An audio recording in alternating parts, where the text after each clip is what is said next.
ظلمت نفسي فاغفر لي فغفر له إنه هو الغفور الرحيم قال رب بما أنعمت علي فلن أكون ظهيرا للمجرمين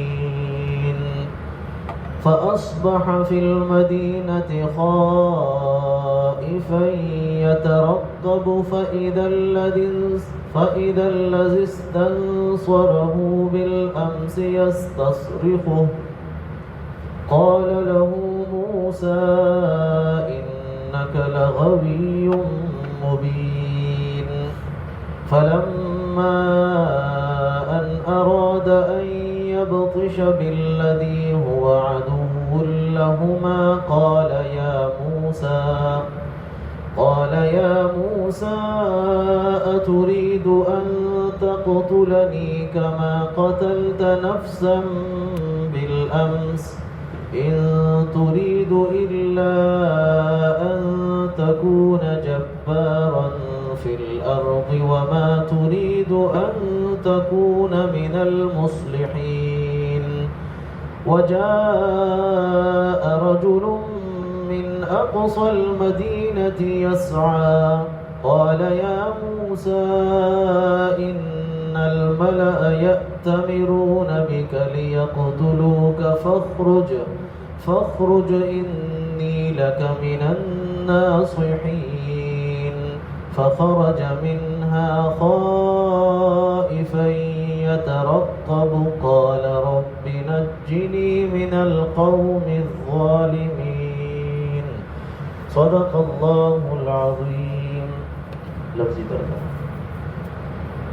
قال موسیٰ نے کہا رب اے میرے رب انی ظلمت بے شک میں نے ظلم کیا ہے نفسی اپنے آپ پر فاغفر لی آپ مجھے معاف کر دیجئے فغفر پھر اللہ نے معاف کر دیا لہو حضرت موسیٰ کو انہو بے شک اللہ تعالی هو الغفور بڑا بخشنے والا ہے الرحیم نہایت رحم کرنے والے ہیں. قال موسیٰ بولے رب اے میرے رب بما انعمت جیسا کہ آپ نے انعام کیا ہے بما انعمت جیسا کہ آپ نے احسان کیا ہے علیہ مجھ پر فلن اکون بس ہرگز میں نہ ہوں گا ظہیرا مددگار للمجرمین مجرموں کا. فاصبح موسیٰ نے صبح کی فی المدینہ شہر میں خائفا ڈرتے ہوئے یترقب انتظار کرتے ہوئے یترقب حالات کا جائزہ لیتے ہوئے فإذا الذی بس اچانک وہ شخص استنصرہ جس نے مدد مانگی تھی حضرت موسیٰ سے بالامس کل یستصرخہ وہ دوبارہ فریاد کر رہا تھا حضرت موسیٰ سے یعنی حضرت موسیٰ کو مدد کے لیے دوبارہ پکارا. قال کہا لہو اس سے یعنی بنی اسرائیلی سے موسیٰ حضرت موسیٰ نے انکا بے شک تم تو لغوی مبین کھلے گمراہ ہو جھگڑالو ہو. فلما پھر جب ان اراد موسیٰ نے ارادہ کیا ان یبطشا کے پکڑے حضرت موسیٰ بالذی اس شخص کو ہوا عدو جو دشمن تھا لہما دونوں کا یعنی حضرت موسیٰ اور بنی اسرائیلی کا. قال اسرائیلی نے کہا یا موسیٰ اے موسیٰ اترید کیا تم چاہتے ہو ان تقتلنی کہ تم مجھے قتل کر ڈالو کما قتلتا جس طرح تم نے قتل کیا ہے نفسا ایک آدمی کو بالامس کل کے دن. ان تریدو تم تو نہیں چاہتے الا ان تکونا مگر یہ کہ تم ہو جاؤ جبارا ظالم فی الارض زمین میں وما تریدو اور تم نہیں چاہتے ان تکونا کہ تم ہو من المصلحین اصلاح کرنے والوں میں سے. وجاء اور آیا رجل ایک آدمی من اقصى المدینہ شہر کے آخری کنارے سے وجاء اور آیا رجل ایک آدمی من اقصى المدینہ دوسری جانب سے یسعى دوڑتا ہوا. قال یا موسیٰ کہا اے موسیٰ ان الملأ بے شک سردار یأتمرون بک آپ کے بارے میں مشورہ کر رہے ہیں لیقتلوک تاکہ وہ آپ کو قتل کریں فاخرج آپ نکل جائیے یہاں سے انی بے شک میں لکا آپ کے لیے من الناصحین خیر خواہوں میں سے ہوں. فخرج موسیٰ علیہ السلام نکلے منہا اس شہر سے خائفا ڈرتے ہوئے یترقب حالات کا انتظار کرتے ہوئے حالات کا جائزہ لیتے ہوئے. قالا کہا رب اے میرے رب نجینی نجات دے دے مجھے من القوم الظالمین ظالم لوگوں سے ظالم قوم سے. حضرت موسیٰ علیہ السلام کی جسمانی نشو و نما تو فرعون کے محل میں ہو رہی تھی، یہاں تک کہ جب وہ جوانی کی عمر کو پہنچے اور ان کی قوتیں وہ مکمل ہو چکی جسمانی اور ذہنی اعتبار سے اللہ تعالیٰ نے ان کو تکمیل تک پہنچایا. اب مرحلہ تھا کہ ان کی روحانی تربیت ہو، لیکن روحانی تربیت کے لیے مصر وہ موضوع نہیں تھا، مناسب نہیں تھا، اس لیے کہ بنی اسرائیلی وہ غلامی کی زندگی گزار رہے تھے، وہ کیا تربیت کرتے، وہ خود غلام تھے، غلامی کا ذہن تھا. اور دوسری طرف جو قبطی تھے فرعونی تھے وہ تو تکبر میں مبتلا تھے. تو وہاں پر حضرت موسیٰ علیہ السلام کی روحانی تربیت ممکن نہ تھی. اب روحانی تربیت کے لیے اللہ تعالیٰ نے حضرت موسیٰ علیہ السلام کے لیے یہ تدبیر اختیار کی کہ ان کے ہاتھوں سے نہ چاہتے ہوئے اتفاقاً قتل ہوا، اور وہی قتل ان کے مصر سے ہجرت کا سبب بنا. اس لیے کہ سفر میں انسان پر بہت ساری چیزیں کھل جاتی ہیں، اور جب یہ مدین جائیں گے اب اگلے درس میں انشاءاللہ اس کا بھی تذکرہ آئے گا، اور حضرت شعیب علیہ السلام کی زیر نگرانی یہ وقت گزاریں گے چونکہ وہ نبی تھے، تو ان کے زیر نگرانی ان کی روحانی تربیت ہونی تھی. تو یہ اللہ کے ہاں پہلے سے پلان آپ کہہ دیں تھا، اللہ تعالیٰ کی طرف سے تدبیر تھی، اور یہی ان کے مصر سے نکلنے کا بہانہ بن گیا. وگرنہ اگر یہ مصر سے باہر فرعون کے پروٹوکول سے جاتے تو پھر ان کی وہ تربیت نہ ہوتی. اس لیے کہ مصر میں اور محل میں پلے بڑے تھے، شاہی خاندان میں، اور پھر فرعون کے محل میں، اور وہ جو سہولتیں تھیں اس میں پلے بڑے تھے ناز و نخرے سے. تو اب ان کو نکلنا تھا چونکہ ان کو ایک امت حوالے کرنی تھی اور ان کو نبی بننا تھا، اور نبی کے سامنے تو ہر قسم کے لوگ ہوتے ہیں. پھر بنی اسرائیلیوں کا جو مزاج تھا ان کو تو ہر ایک سنبھال بھی نہیں سکتا. تو تاکہ یہ سفر کی صعوبتیں برداشت کریں حضرت موسیٰ علیہ السلام ہجرت کرے، پھر وہاں پر یہ بکریاں چرائیں اور حضرت شعیب علیہ السلام کے زیر نگرانی رہیں تاکہ یہ کچھ سیکھ لیں. اس کے لیے یہ سارا کچھ چل رہا تھا. تو حضرت موسیٰ علیہ السلام کے ہاتھ سے یہ جو قتل ہوا نہ یہ ظلمن تھا اور نہ یہ عمدن تھا کہ اس پر یہ اعتراض ہو کہ ایک نبی نے کسی کو قتل کیا. تو یہ قتل اتفاقاً تھا، اور عام طور پہ اگر آپ کسی کو مکہ ماریں گے تو وہ مرتا نہیں ہے، یعنی مکے سے کوئی بھی نہیں مرتا، اور وہ مکہ کوئی بدلہ لینے کے لیے انتقام لینے کے لیے بھی نہیں تھا، اصلاح کے لیے تھا. اور اس کو عام مثال میں اگر آپ سمجھنا چاہیں جس طرح دو لوگوں کو آپ علیحدہ کرنا چاہیں تو ایک کو دھکا سا دے دیں، اس کو مکے سے تعبیر کیا، بس اس کا وقت پورا تھا اور یہ روحانی تربیت کے لیے ایک بہانہ بھی بننا تھا. بہرحال یہ قتل ہو گیا، اور حضرت موسیٰ علیہ السلام کو فوراً احساس ہوا کہ اس کا کوئی اور طریقہ بھی ہو سکتا تھا. یعنی جب وہ مر گئے اور وہ قتل ہو گئے اور ان کی زندگی ختم ہو گئی تو موسیٰ علیہ السلام کے ذہن میں آیا کہ اگر میں یہ مکہ نہ مارتا تو شاید یہ قتل نہ ہوتا. بہرحال غیب کا علم تو انبیاء کو ہوتا نہیں، وگرنہ وہ مکہ نہ مارتے، یہ قتل نہ ہوتا اور پھر حضرت موسیٰ ہجرت نہ کرتے. لیکن جس طرح میں نے عرض کیا کہ یہ ان کی روحانی تربیت کے لیے ایک بہانہ بن گیا، اور اللہ تعالیٰ کو یہی منظور تھا کہ یہ یہاں سے ہجرت کر کے مدین چلے جائیں اور وہاں حضرت شعیب علیہ السلام کی نگرانی ان کو حاصل ہو، روحانی تربیت ہو، وہ ان کے مربی اور شیخ بنے، ان کے رہنما بنے. تو اس طرح یہ سارا واقعہ ہے. لیکن حضرت موسیٰ علیہ السلام چونکہ پیغمبر ان کو بننا تھا، مقربین میں سے تھے، اور کل کے درس میں حسنات الابرار سیئات المقربین کے نیک لوگوں کی نیکیاں وہ مقربین کی خامیاں شمار ہوتی ہیں. اب صلح صفائی کرانا نیک کام ہے، لیکن مقرب کے حق میں اگر صلح صفائی میں کوئی ایسی کوتاہی ہو جائے، کمی ہو جائے، تو یہ بھی ان کے حق میں برا ہے، ناپسندیدہ ہے. تو حضرت موسیٰ علیہ السلام کو فوراً احساس ہوا، اور یہ انبیاء کا خاصہ ہے کہ وہ اپنی بات پر ڈٹتے نہیں ہیں. تو ہمارے لیے بھی یہ سبق ہے کہ انسان سے گناہ ہو سکتا ہے، گناہ ہو جانے کے بعد بڑا جرم یہ ہے کہ انسان توبہ نہ کرے. گناہ ہو گیا فوراً سے رجوع کر لو، توبہ کر لو۔ قال رب انی ظلمت نفسی، فوراً سے حضرت موسیٰ علیہ السلام نے اللہ کی طرف رجوع کیا اور اللہ تعالیٰ سے دعا مانگی، یا اللہ میں نے تو اپنے آپ پر ظلم کر دیا۔ اب اس ظلم سے مراد یہ نہیں ہے کہ انہوں نے اس قتل کا اقرار کر دیا اور کوئی اس سے یہ سمجھے کہ حضرت موسیٰ علیہ السلام نے قصداً قتل کیا کہ وہ عصمت انبیاء کے خلاف ہو جائے۔ تو حضرت موسیٰ علیہ السلام کا اللہ سے جو تعلق تھا، اور یہ کاملین کی نشانی ہوتی ہے کہ وہ اپنی چھوٹی سی غلطی کو یا خلاف اولا کام کو، نامناسب کام کو بھی بڑا سمجھتے ہیں۔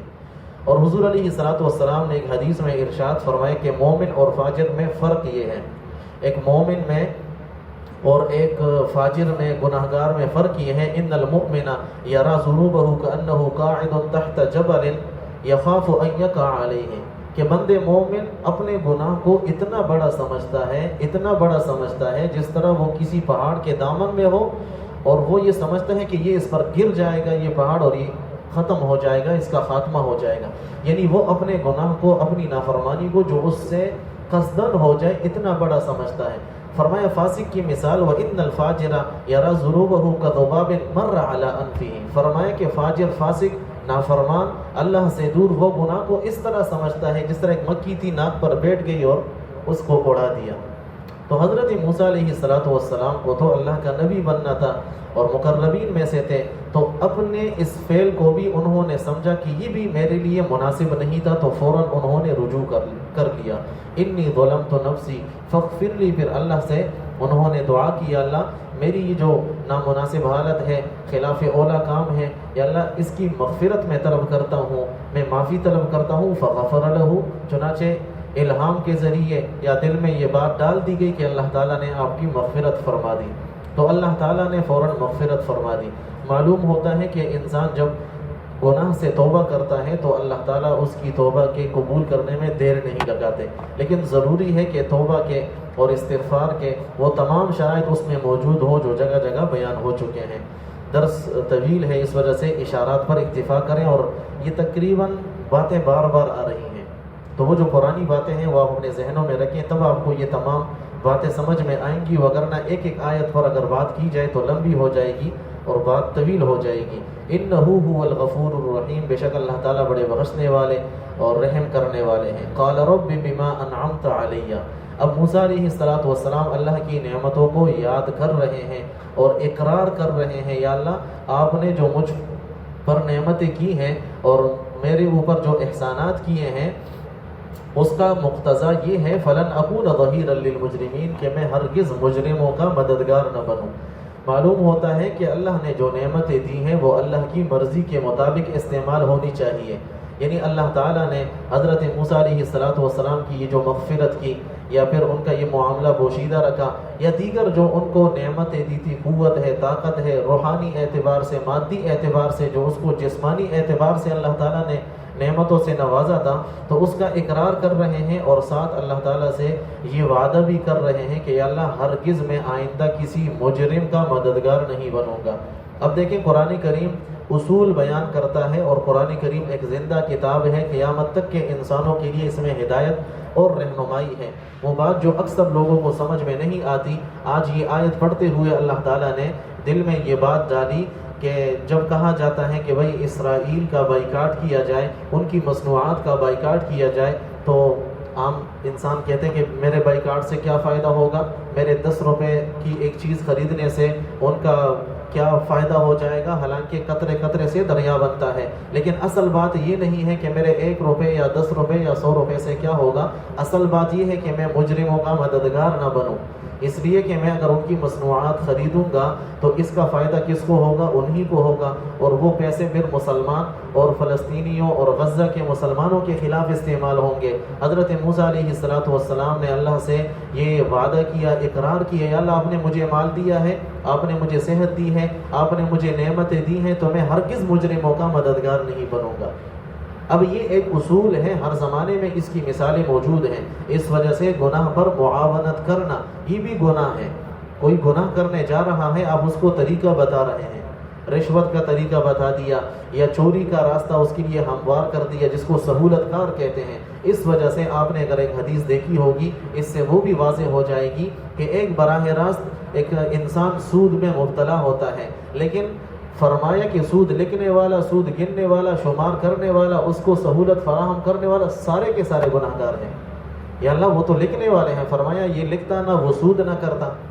فلن اکون ظہیرا للمجرمین، اس وجہ سے ہمارے ذمے جو کام ہے ہم وہ کریں۔ ہم محنت کے مکلف ہیں، نتیجے کے مکلف نہیں ہیں۔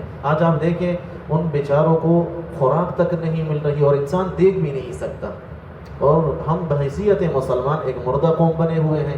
حالانکہ اللہ نے جو مجھے دیا ہے میں اس کو تو استعمال کروں، اس حوالے سے ان کی مدد کروں۔ دعا سب سے بڑا ہتھیار ہے۔ سوشل بائیکاٹ اور اسی طرح مصنوعات کا بائیکاٹ وہ ہم کریں، اور مالی ہم ان کی امداد کریں۔ ضروری نہیں کہ میں کروڑوں روپے ان تک پہنچاؤں، اگر اللہ نے مجھے 100 روپے کی طاقت دی ہے وہ میں خرچ کروں۔ المسلمون کرجل واحد، تو مسلمان تو ایک جسم کی مانند ہے، لہٰذا اگر ہم بائیکاٹ نہیں کریں گے تو ہم مجرموں کے ساتھ ان کی صف میں کھڑے ہونے والے ہوں گے۔ فلن اکون ظہیرا للمجرمین، تو یا اللہ میں آئندہ کوشش کروں گا کہ مجرموں کا ہرگز مددگار نہ بنوں۔ فاصبح فی المدینۃ خائفا، اب موسیٰ علیہ السلام دیکھیں انسان ہے، جگہ جگہ یہ خوف کی بات میں نے ذکر کر دی، اور مختلف جگہوں پر اس کی تفصیل بھی بیان ہو چکی، وگرنہ اس پر کوئی یہ اعتراض اور سوال کر سکتا ہے کہ حضرت موسیٰ اللہ کے نبی ہیں اور دل میں مخلوق کا خوف ہے۔ آج بھی لوگ جذبات میں آ کے کہہ دیتے ہیں یار تمہارا کیسا ایمان ہے اور اللہ پر تمہارا توکل نہیں اور بھروسہ نہیں، تمہارے دل میں تو فلاں کا خوف ہے۔ تو یہ انسان ہے، کوئی مشین نہیں ہے، کوئی روبوٹ نہیں ہے، انسان کی طبیعت میں یہ چیزیں رکھ دی گئی ہیں۔ حضرت موسیٰ علیہ السلام اللہ کے نبی ہیں، اب نبوت عطا نہیں ہوئی، نبوت عطا ہونے کے بعد جب وہ عصا سے اژدہا بن جاتا ہے اس وقت بھی ڈر جاتے ہیں۔ تو کیا مطلب حضرت نعوذ باللہ موسیٰ علیہ السلام کا اللہ پر کوئی یقین نہیں تھا، یا ایمان کمزور تھا، یا ان کے تقوی میں کوئی کمی تھی، یا اللہ پر بھروسے میں کوئی کمی تھی؟ تو یہ ہے کہ جب قرآن کریم سے تعلق نہیں ہوگا تو اپنے ذہن کے اعتبار سے بس جو من میں آیا جذباتیت کی باتیں ہوں گی، ایک علم کی باتیں ہوتی ہیں۔ اس دن میں ایک ساتھی سے کہہ رہا تھا کہ جو جذبات سے مغلوب ہو ان کو سمجھایا بھی نہیں جا سکتا۔ آپ ان کے سامنے قرآن و حدیث کی بات کریں، وہ جذبات کی بات کریں گے۔ تو ہمارے استاد محترم کی بات کہ دین اپنی خواہشات کے پورے کرنے کا نام نہیں ہے، دین تو اللہ کے حکم کے مطابق اپنی زندگی گزارنے کا نام ہے۔ جس وقت مجھے جو کام اچھا لگا میں نے شروع کر دیا۔ وہ ایک شخص کی بات میں نے آپ سے کہی تھی کہ وہ مکروہ وقت میں نماز پڑھ رہا تھا، تو جب انہیں کہا گیا کہ بھائی نماز نہ پڑھو، یہ مکروہ وقت ہے، انہوں نے کہا اللہ سے ملاقات کا کوئی وقت نہیں ہے، اللہ سے ہر وقت ملاقات ہو سکتی ہے۔ میں نے کہا لے اب اس کو سمجھا۔ تو یہ ہے کہ ہم نے بھائی اپنے دماغ سے اگر سوچنا شروع کر دیا پھر شیطان کے لیے راستہ ہموار ہو گیا۔ شیطان نے بھی تو عقل استعمال کی نا کہ آنکھ تو بہتر ہے، مٹی تو زمین پر پڑی رہتی ہے، تو میں کیوں سجدہ کروں، فوراً سے اس کو آؤٹ کر دیا اور مردود ہو گیا۔ بہرحال یہ اپنی خواہش کو پورا کرنے کا نام ہے کہ میرا جی جب چاہے تو بس میں سجدہ لگاؤں، نہیں بھائی جو شریعت کے اصول ہیں اس کو مد نظر رکھنا ہوگا۔ شریعت نے کہہ دیا کہ محارم سے نکاح نہیں ہو سکتا، اب میں کہوں کہ جی محارم کو میں نے تحفظ دینا ہے اور ان کو میں نے محفوظ کرنا ہے، تو اگر میں ان سے نکاح کر لوں تو زیادہ خیال رکھوں گا۔ اس طرح لوگ ہیں کہ اپنی بہن سے نعوذ باللہ اگر نکاح ہو جائے اپنی عقل سے، بات تو اس کی ٹھیک نظر آتی ہے، عقل تو یہی کہتی ہے کہ اگر اپنے رشتے ہیں ان سے نکاح ہو جائے تو یہ زیادہ خیال رکھنے والا ہوگا، لیکن شریعت کو ہم نے دیکھنا ہے۔ تو اس وجہ سے یہ بات میں خوف سے عرض کر رہا ہوں کہ قرآن کریم کی اگر رہنمائی ساتھ نہ ہو تو انسان پھر دوسری طرف چل پڑتا ہے، پھر اس کا مربی، اس کا تربیت کرنے والا، اس کی رہنمائی کرنے والا نفس اور شیطان ہوتا ہے۔ انسان کے دو بڑے دشمن ہیں، ایک نفس ہے اور ایک شیطان ہے۔ نفس اندرونی دشمن ہے، شیطان بیرونی دشمن ہے، اور یہ انسان ان دونوں کے درمیان ہے۔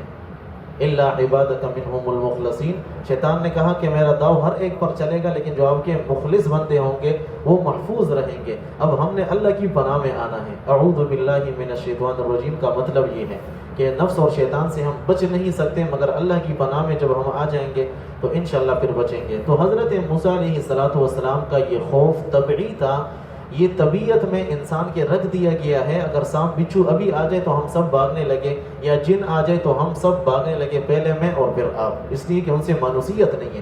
اگر کوئی چیتا آ جائے یا اس طرح کوئی کتا آ جائے کاٹنے والا تو ہر ایک اپنی جان بچائے گا یا نہیں؟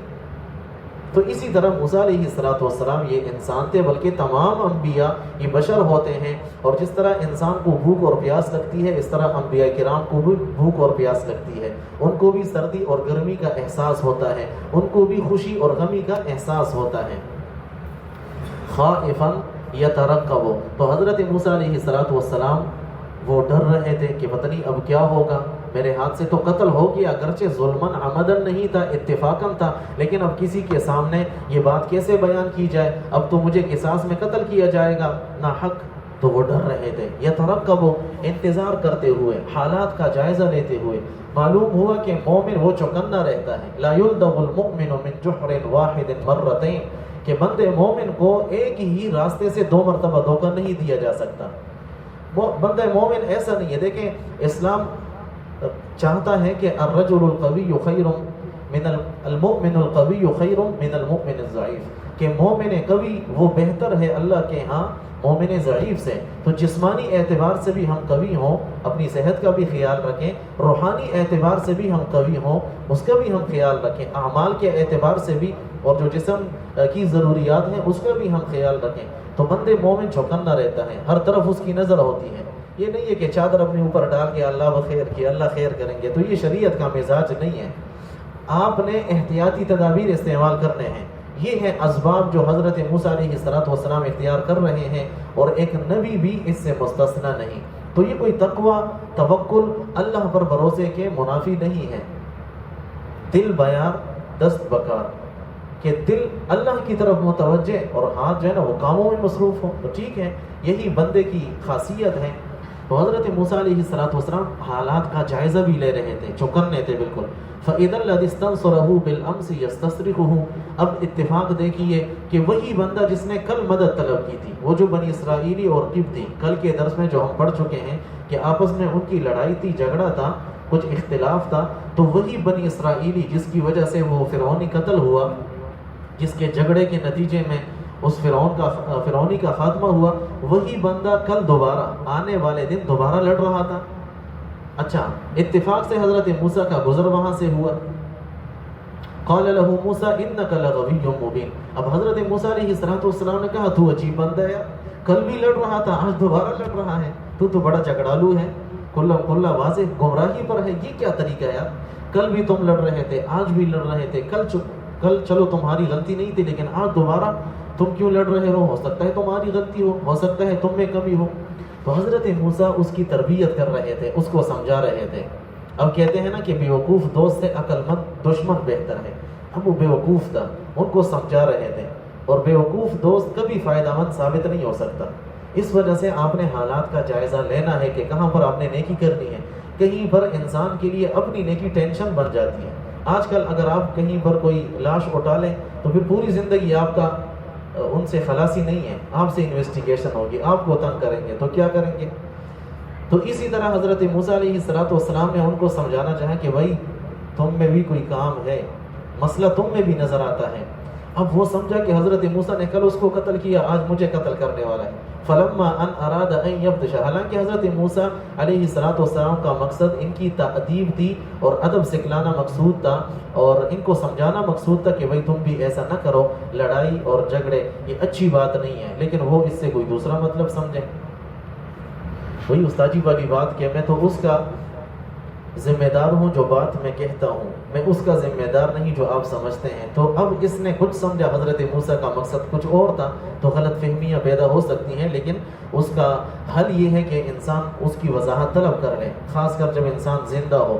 اگر ایک انسان کا انتقال ہو جائے پھر تو اپنی طرف سے ہم کچھ کہہ سکیں اور اپنی طرف سے کوئی رائے قائم کر سکیں، لیکن جب تک کوئی کہنے والا موجود ہے تو بجائے اس کے کہ ادھر ادھر سے انسان پوچھے، فوراً سے اس کے پاس چلے جاؤ، وضاحت طلب کر لو۔ ہماری نجی زندگی ہو، اجتماعی زندگی ہو یا انفرادی زندگی ہو، گھریلو ہو، بازار کے معاملات ہو، بھی فلاں نے یہ کہہ دیا ہے، ہم فوراً سے ایکشن لے لیتے ہیں، عمل اور حرکت میں آ جاتے ہیں، حالانکہ ضروری ہے کہ آپ اس کے پاس چلے جائیں۔ حضرت آپ کے بارے میں یہ بات سنی ہے، کیا آپ نے یہ بات کہی ہے، اور اگر کہی ہے تو کس نیت سے کہی ہے، تو بس وضاحت ہو جائے گی۔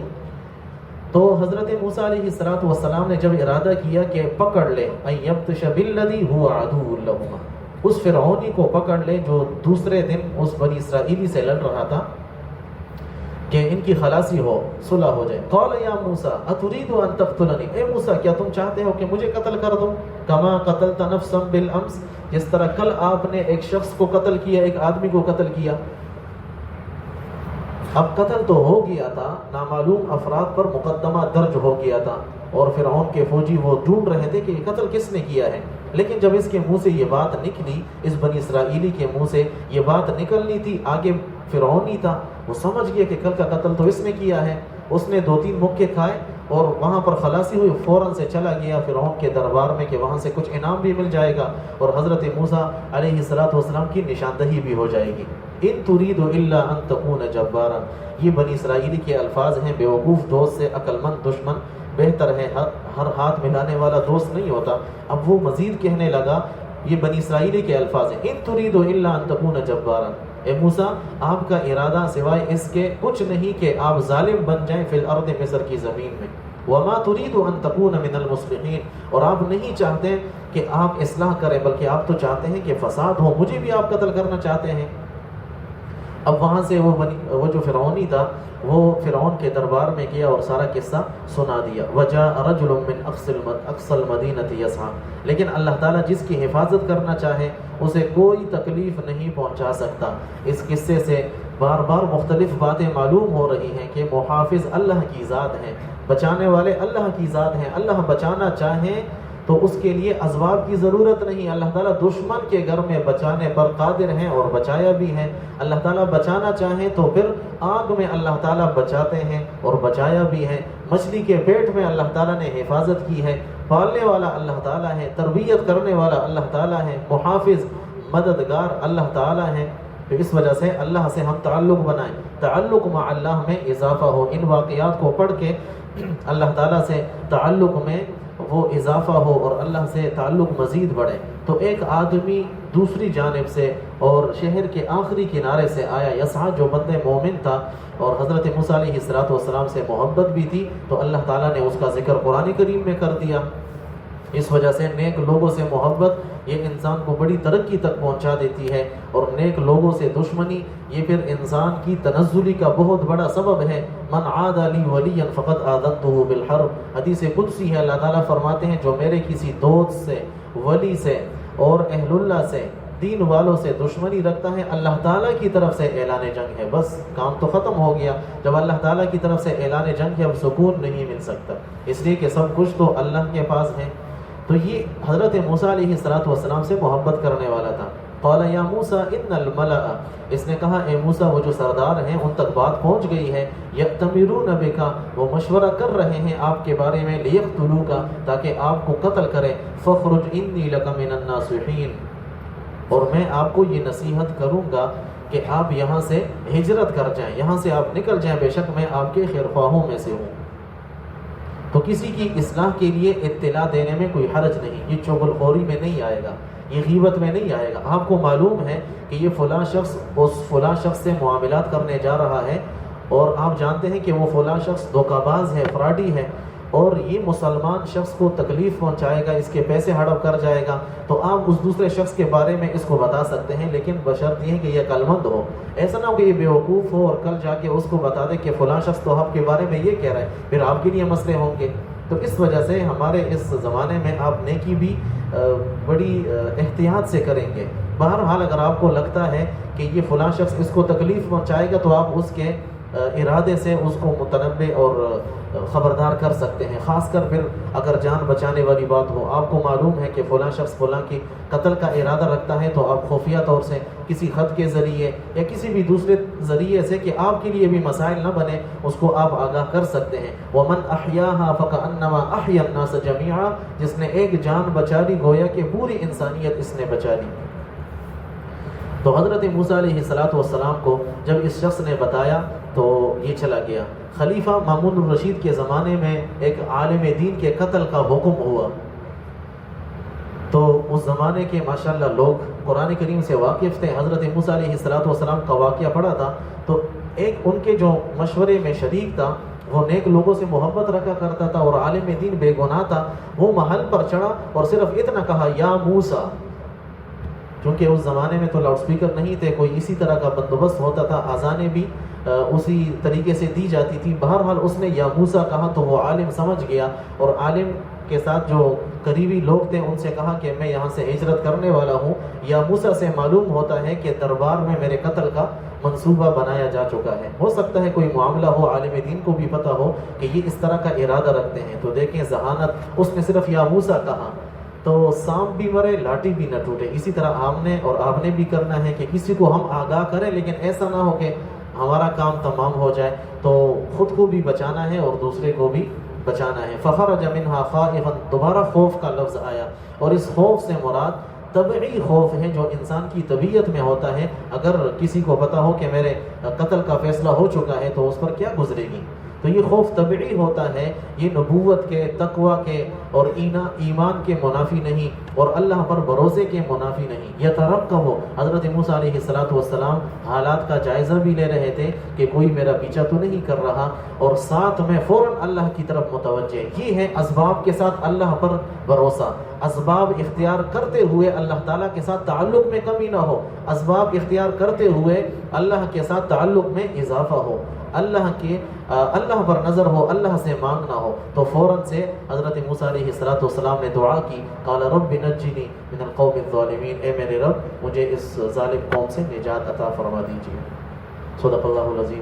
سبحان اللہ وبحمدہ, سبحانک اللہم وبحمدک, نشہد ان لا الہ الا انت, نستغفرک ونتوب الیک. سبحان ربک رب العزۃ عما یصفون, وسلام علی المرسلین, والحمد للہ.